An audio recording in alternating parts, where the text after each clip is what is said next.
Welcome back to First and Gold. I'm your host, Sam Golden. Today we have a special video. We're halfway through August. The preseason has been on its way, and that means it's time for the second annual record predictions video. So we're going to split in half this time. You're watching the AFC portion of this video. We're going to go through all 16 teams. We're going to start by division and go in order from first to last in each division, and exactly how I think each team is going to pan out this year in terms of their record. And man, we got some spicy ones this year. Last year, I think we go back and I got about 3 or 4 exactly right.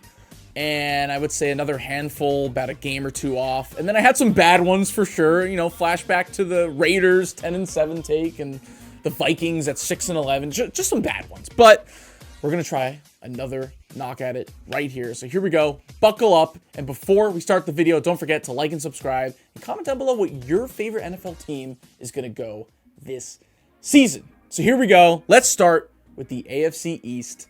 And of course, I know it sounds boring, but who else but the Buffalo Bills getting the top spot?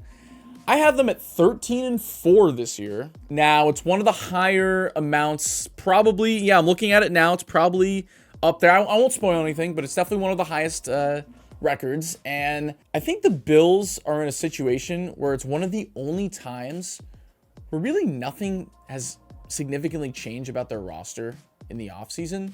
And I'm not that mad about it, because last year they were a few plays away from going to the Super Bowl. Josh Allen won the MVP. And I think, you know, it's interesting because the holes they thought they had going into this offseason were somewhat filled, but then also they gave away certain players. So for example, with the receiving core, they let go of some guys, but then they brought in Josh Palmer.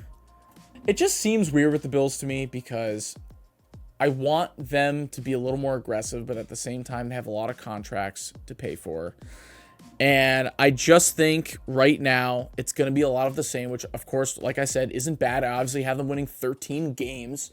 The reason why I have them winning 13 and not less is because I really like their schedule. And they do have a tough schedule in the AFC, because they got to play the Chiefs, they got to play the AFC North, they got to play the Texans, but then they go and play the Panthers division. And I think right now with their division as well, their own division, they're probably going to win most of those games, go like 5-1. So overall, I do think that the Bills are going to stay at top and win, what is that, their 5th or 6th straight division title. Good for Buffalo. They're consistent, and just like pretty much any year with Josh Allen, they're a Super Bowl contender. So 13-4. There you go. All right, now it's time to get a little spicy. So in second place, drum roll, I got the New England Patriots at 7-10. Now, I knew any Patriots fan watching this just got really excited, and then immediately got brought down to earth saying, oh, okay, we're only 7-10. Sure, we're second place, but we're still clearly not a playoff team, which, yeah, that's true. Don't have you guys making the playoffs, but this is going to be a theme for a few different teams this year, where you saw a lot of promise in the latter half of the season last year, and now you feel like, you know, especially with Drake May as their quarterback, he's going to take a step up. I think they actually did a pretty nice job adding to their offensive arsenal. Now, they're still not a very talented roster overall. They don't have a lot of depth, but I think they did enough moves to increase their stability. They brought in Mike Vrabel as their head coach, of course. They added Kyle Williams, who I think is one of the most underrated receivers coming out of the draft. Yes, their wide receiver one is Stephon Diggs, who it's going to be tough to see what he does coming off of the major injury from the Texans last year, but I still think it's a nice addition for Drake May. And then probably the least talked about, I don't know why I just said that. But anyways, the least talked about running back duo in the NFL of Travion Henderson, who, by the way, shout out, in his first ever touch in the first play of the first preseason game, he gets a 100-yard kick return touchdown. I know it doesn't mean anything really, but pretty cool. Him and Ramondre Stevenson, who they also just extended. I think that's really going to give a nice cushion for Drake May to lean on when things in the passing game aren't going as well. So overall, I think, you know, I'm going to get to the Raiders a little bit later. It's similar where the actual depth of the roster isn't very good, but I think they're putting together enough pieces where they can be frisky this year. And they might start slow, but I think they're going to finish strong, and that's why they're going to muster up about 7 wins. So there you go. All right, third place, also at 7-10. I know a lot of people are wondering how this team is this low. I'm going with the Dolphins. I think they have a range where they can get up to 10-11 wins, but I'm picking the lower half of this range because I just think that there's a really, really good chance things just completely blow up this season. I mean, the vibes are off right now. We had Mike McDaniel coming into a press conference saying how today's a great day because we're one day closer to death. I mean, excuse me, that's your head coach trying to lead the team, talking about death in August. So I don't know what's going on. It's that mixed with Tyreek Hill, like clearly doesn't have his full head in the game. I think if there's a number one candidate for someone to get traded mid-season, it's going to be Tyreek Hill. The reason why they went 8-9 last year was mostly because Tua's injury middle of the season. But regardless, I just think with Mike McDaniel's offense and Tyreek not being very happy, Tua was always getting hurt, I just think the offense that was so scary a couple of years ago has become so stale. They need to change the play calling. Now, I like Achane. They got rid of Jonnu Smith, who was half their offense last year, so that's not good either. But overall, I just don't get great vibes from this Dolphins team. They have one of the worst offensive lines in the NFL. They have one of the worst defense in the NFL. They've had some of the worst injury luck in training camp. I mean, their whole secondary is pretty much demolished. I know they got Minkah Fitzpatrick back, but guess what? He's old now. And Jalen Ramsey's gone, so I don't know. It's just, at some point, we felt like the Mike McDaniel experiment was probably going to lose some steam, and it felt like they hit their peak a couple of years ago. And honestly, I might be pretty negative. They still have a chance to maybe be a playoff team, of course, if everything goes right. But honestly, for me personally, I'm just not feeling it with the Dolphins this year, which sucks because I like the Dolphins. But yeah, I'm going third place, 7-10. So there you go. And then, of course, that brings us to the last team in the division. You can all guess. It's the New York Jets at 5-12, which is what they went last year. Here's the thing. Here's the positive thing for the Jets this season. I think it's the first time in quite some time that the Jets finally don't have all eyes on them and really any pressure going into the season. Brand new head coach. I know it sounds like a broken clock, but brand new quarterback. But it's Justin Fields who, had a nice time with the Steelers last year and then got benched, but it wasn't really his fault. They just wanted to play Wilson. And I think he's just quietly, going on to his third team already, which is crazy to say. But I think no one's really expecting that much. So anything better than like a 5-12 season, I think is going to be a great win for them. I think that every Jets fan is hoping that Aaron Glenn is really going to change the culture of this organization finally, really bring a nice toughness to the players, and, really just have them lock into something that they haven't felt in a long time as a franchise. So we'll see what happens. It's not that I think, I'm not doubting Fields or Glenn that much. I just don't think their roster is built to have a winning season yet. I really don't. I think you got to give it a couple years right now. And it sucks because it feels like the Jets are constantly on a reset every single season, it feels like. But listen, this is just the place they're in. The best thing they can do right now is just fly under the radar and overperform expectations. So we'll see what happens with Justin Fields. He did have a nice preseason play, but that's just preseason. Who cares? We're just building off of what we've seen so far. But we'll see. The reports from camp is that he's been struggling a little bit. I think as long as they're healthy, their defense is always going to have a spark with them. I like Brees. I like Garrett Wilson. So overall, it's a tough spot for the Jets. They're in the AFC, which is just, how are they going to muster up enough wins? You know what I mean? But luckily, they have an okay schedule. So we'll see. Maybe 5 wins is a little low. Maybe they win 7. But overall, I'm going 5-12, last place. All right, moving on to the AFC North. I am starting, once again, with a boring pick, but it's truly what I think is going to happen, and that's the Baltimore Ravens winning the division once again. And I'm going with a 12-5 record. It's great. Yeah, they'll probably win 12 games, maybe more. They still have a great team.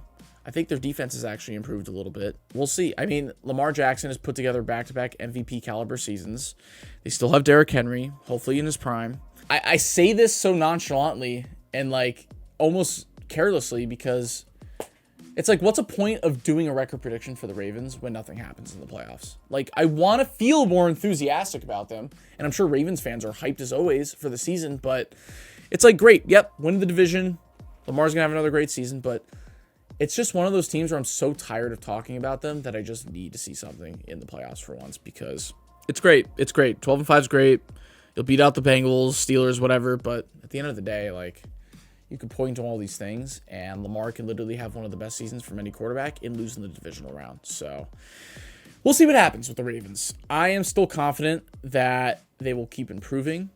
Lamar's passing is definitely improved. I don't think Derrick Henry's going anywhere.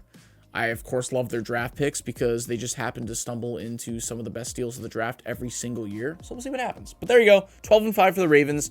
As we move into the more interesting part of the division, which is going to be the Cincinnati Bengals at 10-7. So there you go. Actually kind of confident about the Bengals this season. Now, not their defense. Not even one iota for their defense because, first of all, Trey Hendrickson, still not signed, of course. Shamar Stewart, that debacle is finally over. But, like, at this point, if Shamar Stewart doesn't have at least 5.5 sacks this year, people are going to start really getting on him because you can't. Listen, it's not 100% his fault, but you can't hold out for that long as a rookie and not now perform like a good rookie. So there's a little bit of pressure on him now. I mean, the offense is going to be great, obviously. Joe Burrow could have won MVP last year, maybe if they made the playoffs. But here's the thing with the Bengals. Even though their defense was terrible last year, there were a lot of games they were very close to winning. And I think there's a few culture changes happening, at least offensively, where Joe Burrow just played his first ever preseason game this past week. And I think that they're going to hyper focus on finally not getting a slow start, which is something they've been doing Joe Burrow's entire career. It's funny because the NFL scheduling department has literally laid it out in front of their faces to finally start off good. They play the Browns and the Jaguars week 1 and 2. If you start off 0-2 again, then you know what? I'm done with the Bengals, and I can't help them anymore. Because last year, I embarrassed myself. I picked the Bengals to win the Super Bowl, and they went 9-8 and missed the playoffs. So I'm giving them one last chance. Oh, did I even say the record? I don't think I did. I have them at 10-7 this year. We'll see what happens. I think that I can't really put them much higher than 10 or 11 wins just because the defense, quite honestly, might be worse than last year. We'll see what happens. But they got unlucky enough in certain game situations where it didn't even 100% have to do with their defense last year, where I think they're going to fix those issues. They're going to get off to a better start. Burrow's going to be pissed off, and they're going to win one more game than last year, but it's going to get them right into the wild card spot in the playoffs. So there you go. The Pittsburgh Steelers coming in at 3rd place. Now, this will definitely bite me in the ass because this literally has not happened under Mike Tomlin. But just picture this.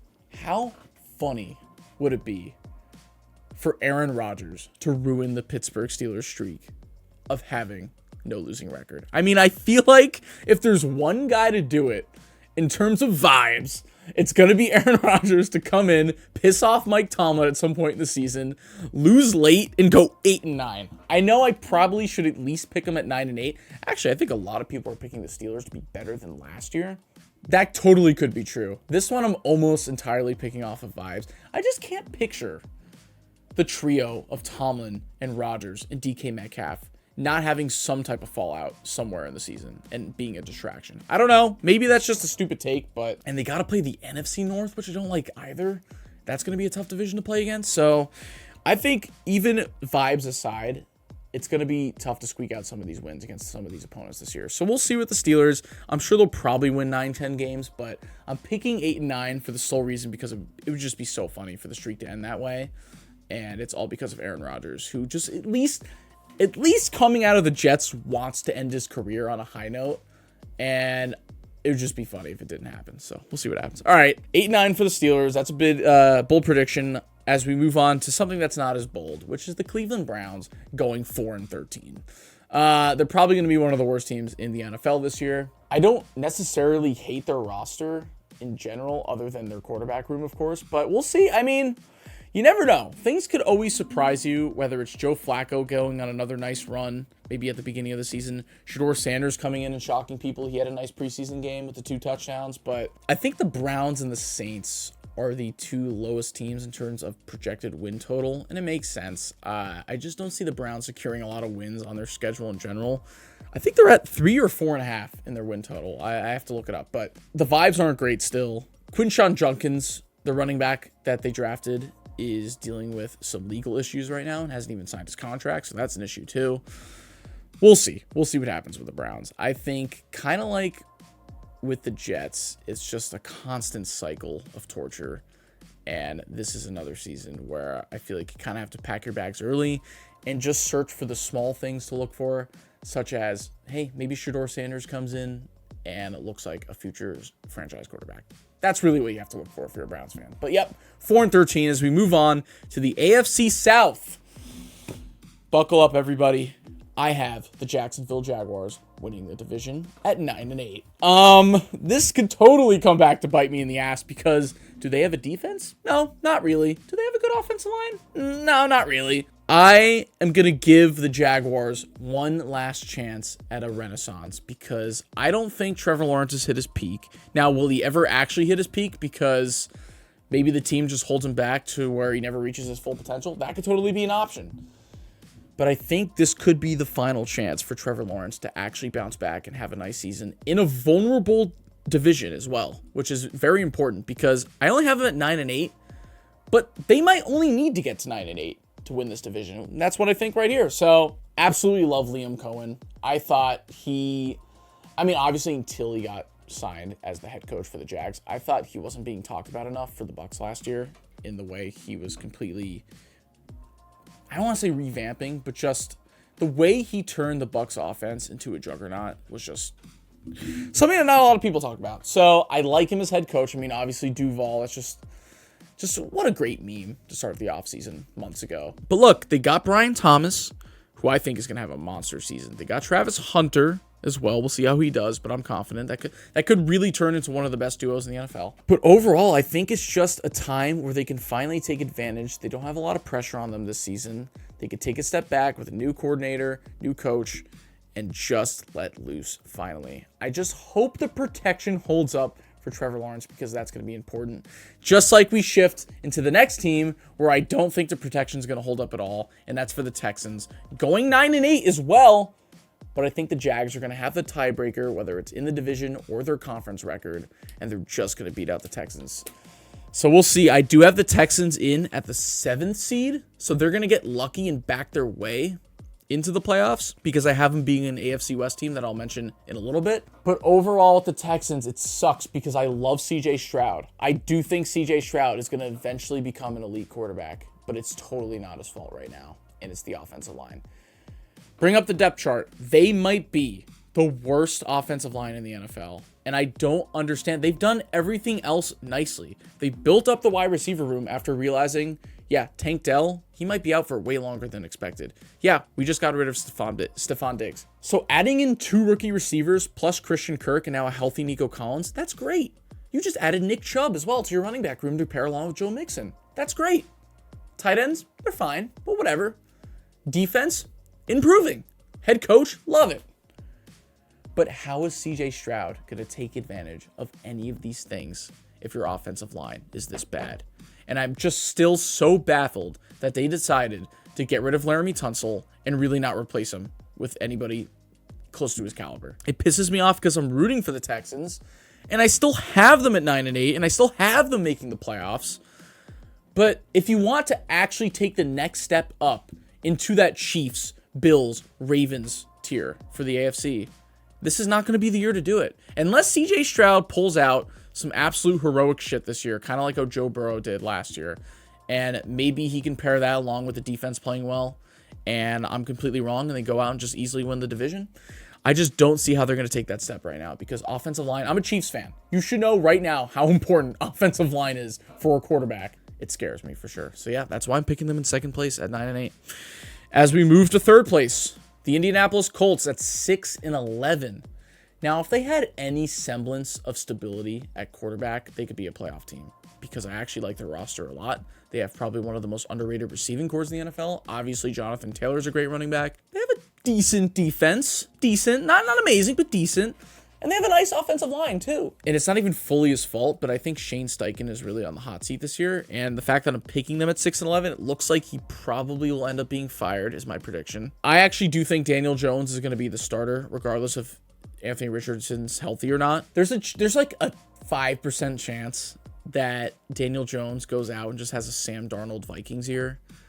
But I'm riding with the 95%. I don't think that's happening. I think Daniel Jones is just... Giants fans were pissing me when I said they shouldn't have signed him for the $40 million a year contract. I'm still going to stick with my negativity on Daniel Jones, even though I think he's going to be the starter. And he is the best option between those two because Anthony Richardson might be one of the worst passers I've ever seen in my life. But yeah, this is going to be a dark season for the Colts, especially because it feels like you're wasting a lot of talent surrounding the quarterback as well. So yep, 6-11 for the Colts. That stinks. As we move on to a team that's going to have a worse record, but better vibes in the Titans, only at 4-13 because their roster is just nothing. They just have nobody. It's not really going to be anybody's fault on why they only win 4 games. It could be less, but the vibes will be decent because I think Cam Ward is going to show enough to have promise for the 2026 season. I think they actually did build enough offensively for him to show flashes. Now, not enough to win a lot of games, of course, but I think that going into the season with Pollard and Spears and Okonkwo and Calvin Ridley and Tyler Lockett will be enough. But I think it's kind of going to be like a Patriots 2024 season with Drake May, where maybe it's not like super flashy,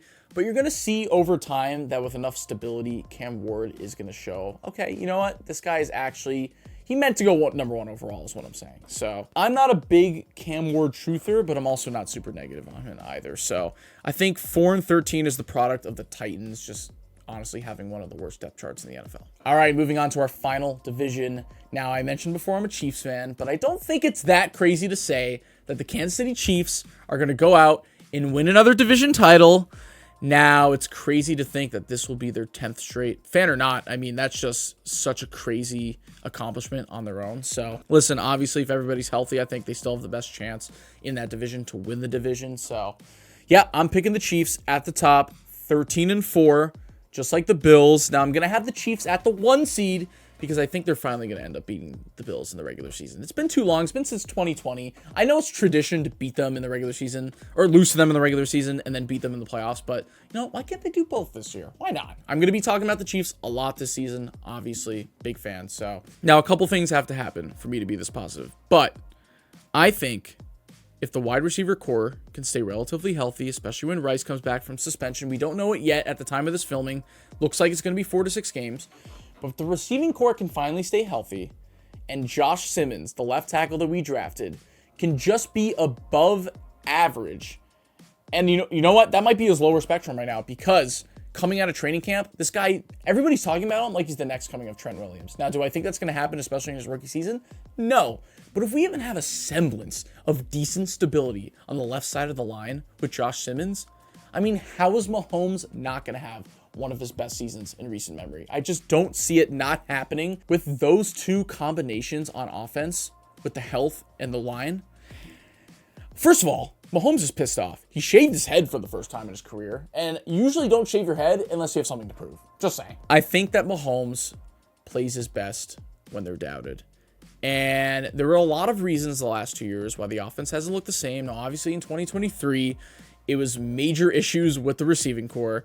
Last year, it was a mixture of injuries and then obviously the offensive line not playing well. And then honestly, I think just an overall complacency coming off of back-to-back Super Bowl wins, just trying your best to squeak out any win in the regular season because it just honestly doesn't matter as much.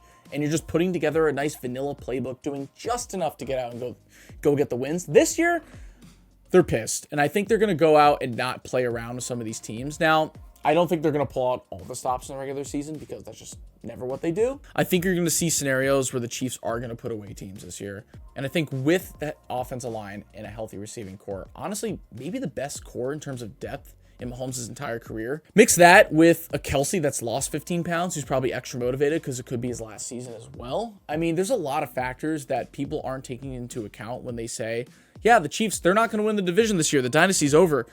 I'm sorry, guys. A healthy Chiefs team is not going anywhere.